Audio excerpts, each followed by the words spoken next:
Ikinatuwa ng mga kababayan nating Bulakenyo ang balita na sa wakas at matutuloy na rin ang matagal nang natigil na pagtatayo ng railway system mula Malolos papuntang Maynila.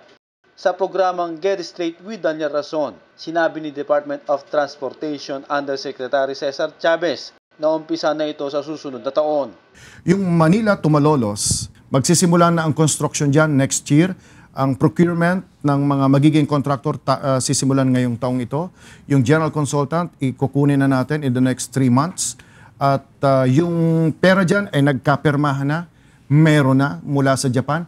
That's 105 billion pesos para sa atin.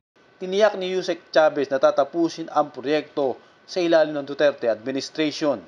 Kaya ganun na lamang ang tuwa ng mga kababayan natin sa Bulacan. Matagal na namin inaantay, kaya nga lang nahinto nga, hindi naman natuloy.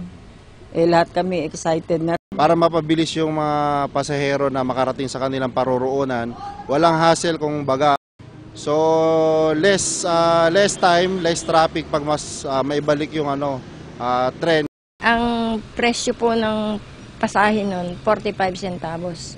Caloocan, Malolos. Tutuban, Malolos, 50 centavos.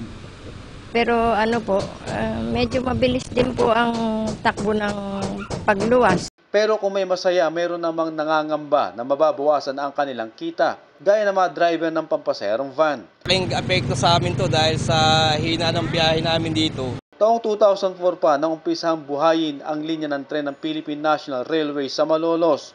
Ngunit natigil ito noong 2012 dahil sa umano'y anomalya sa pondo ng proyekto. Sakaling matapos na ang proyektong ito, aabot lamang ng 35 minuto ang biyahe mula Malolos hanggang Tutuban sa Maynila. Jerry Galicia, UNTV News and Rescue, Bulacan.